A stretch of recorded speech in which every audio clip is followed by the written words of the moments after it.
عاشورہ محرم کے حوالے سے بہت سی احادیث حضور اکرم صلی اللہ علیہ وسلم کی موجود ہیں،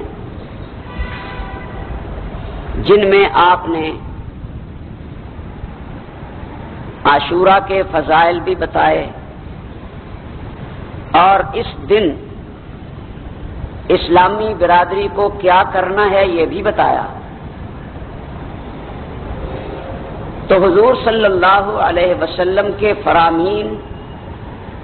اور آپ کے ارشادات کے مطابق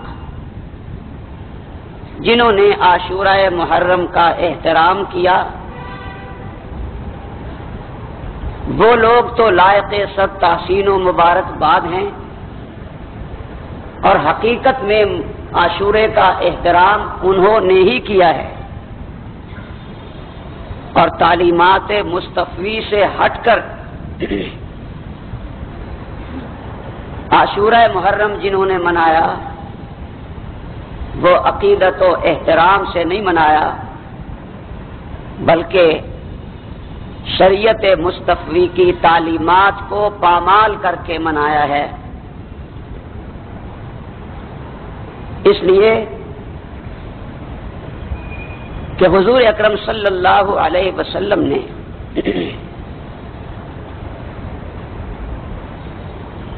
اسلامی برادری کو یہ بتایا ہے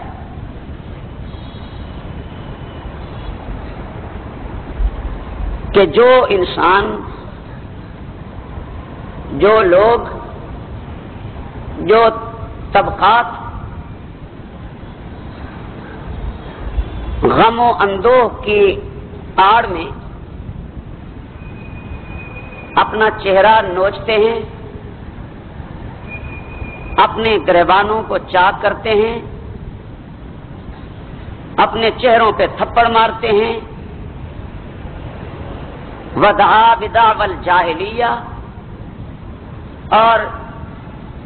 جاہلوں کی سی آوازیں نکالتے ہیں، آپ نے فرمایا وہ ہم میں سے نہیں۔ تو جس عمل کو حضور اکرم صلی اللہ علیہ وسلم ناپسند قرار دے رہے ہیں، جو عمل، جو فعل رسول اللہ کو پسند نہیں، اس عمل کو کر کے اگر کوئی کہے کہ عاشورہ کو عقیدت و احترام سے ہم نے منایا ہے، تو یہ مسلمانوں کو دھوکہ دینے والی بات ہے۔ عقیدت و احترام تو یہ ہے کہ حضور اکرم صلی اللہ علیہ وسلم نے فرمایا کہ عاشورے کا روزہ رکھا کرو، اور آپ نے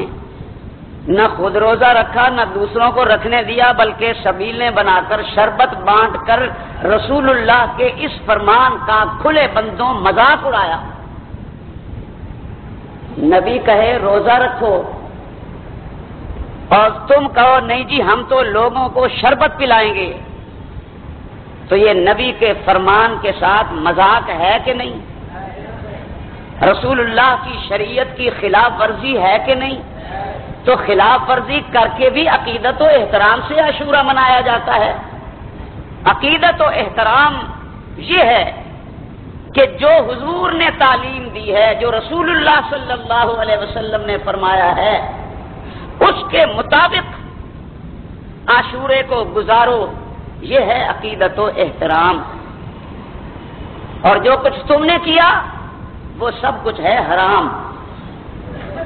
تو حرام کر کے عقیدت نہیں ہوتی، ناجائز کام کر کے عقیدت نہیں ہوتی، حضور کی خلاف ورزیاں کر کے عقیدت و احترام نہیں ہوتا۔ اور پھر جو کچھ اس دن ہوتا ہے